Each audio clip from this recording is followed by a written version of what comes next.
The sun is going down. The air is cooling off. You have been watching aphids chew through your pepper plants all week, and tonight you have decided to do something about it. You grab the sprayer, wait for the bees to leave the flowers like the label told you to, and as dusk settles over the garden, you walk the rows and coat every leaf. By the time you go back inside, the garden smells faintly of chemicals, and you feel like you have finally taken control.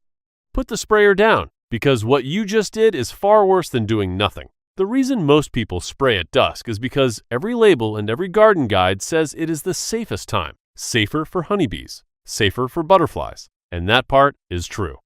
Most daytime pollinators have returned to their hives by sundown, but here is what almost no guide tells you. Dusk is not when your garden goes quiet. Dusk is when the night shift clocks in, and the night shift is the most effective pest control crew your garden has ever had. Today, you will understand what actually happens in your garden between 10 at night and 4 in the morning, what you are killing when you spray during those hours, and why the timing you were told was safe is actually the most destructive choice you can make. Let me introduce you to the creature that runs the night. It is called a ground beetle, and it belongs to a family called Carabidae, the largest beetle family on Earth. There are roughly 40,000 species worldwide, and over 2,000 in North America alone. You have almost certainly never noticed one, because ground beetles are obligate nocturnal predators. They spend the day hidden under mulch, stones, and leaf litter, but the moment the light fades, they emerge and begin hunting. They are fast, they are armored, their mandibles are built to crush soft-bodied prey, and their compound eyes are adapted for low-light conditions. If you have ever turned over a stone in your garden at midnight and seen a dark, flat-bodied beetle sprint for cover, that was almost certainly a carabid, and it was working. Here is what it was doing. A single ground beetle can consume its own body weight in prey every night.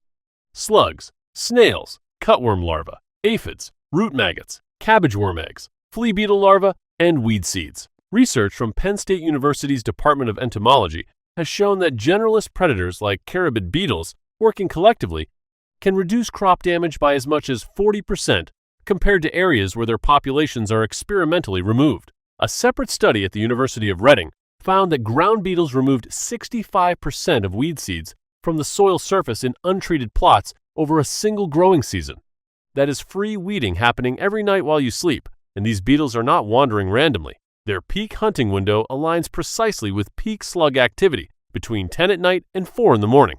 That 6-hour period is when the most destructive soft-bodied pests in your garden are most exposed, and it is exactly when ground beetles are at their most aggressive. When you spray at dusk, the chemical residue is still fresh and lethal when the ground beetles come out to hunt. You are killing your own security detail on their way to the job. Now, let me show you who else is out there. Green lacewings, Chrysoperla carnea, are slow-flying nocturnal insects with translucent wings and golden eyes. They look delicate. They are not.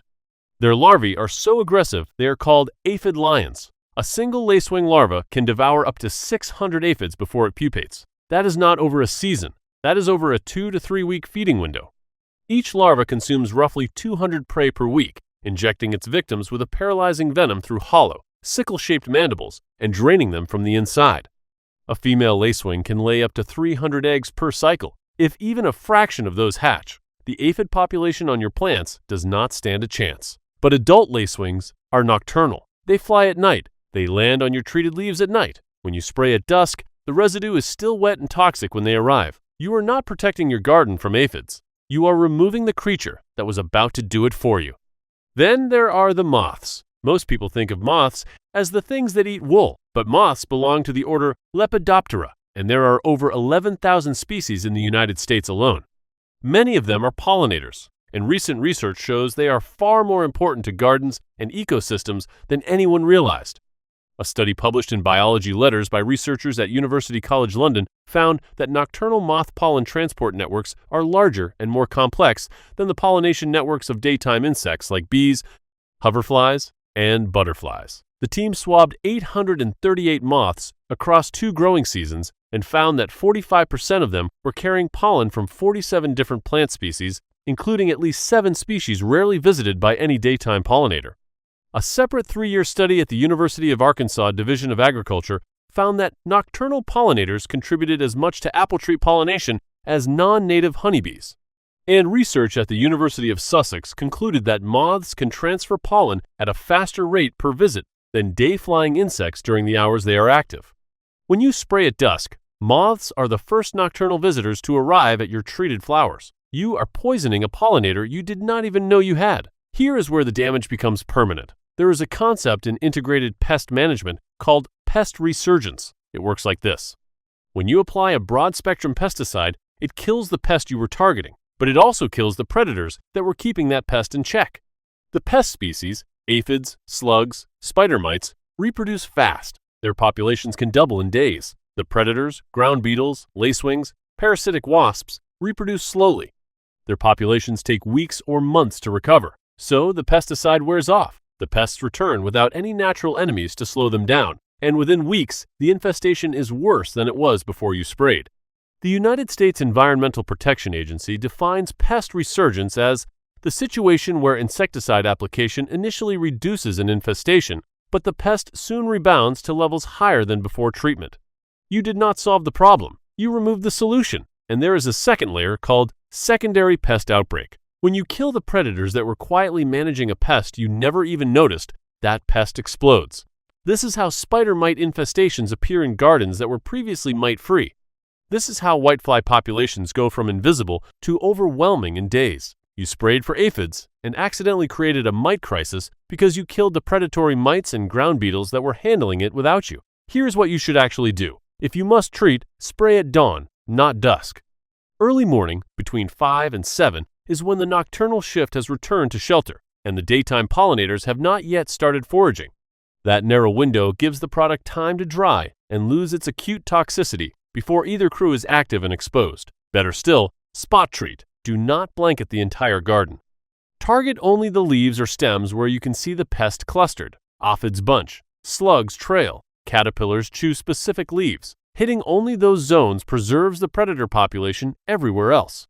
If you are using products labeled organic, know that organic does not mean harmless to beneficials. Spinosad, a widely used organic insecticide approved under OMRI standards, is highly toxic to bees and also lethal to lacewings and other beneficial insects on direct contact.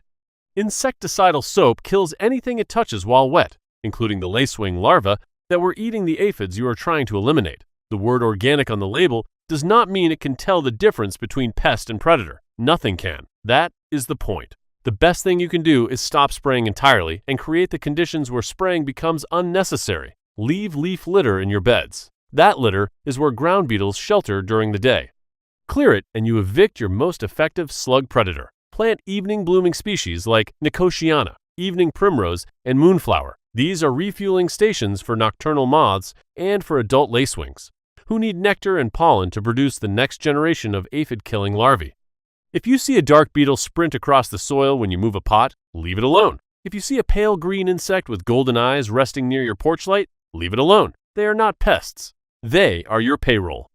The next time you walk out into your garden at dusk and think about reaching for the sprayer, remember that the garden you see during the day is only half the operation. The other half starts the moment the light fades, and the creatures working that shift are the reason your garden is not already overrun.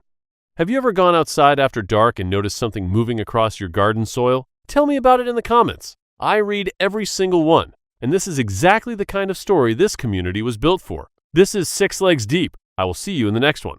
And if you have ever noticed a small armored creature curled into a perfect ball under one of your garden pots and wondered whether to flick it away, the next video will change your mind about what it is actually doing down there.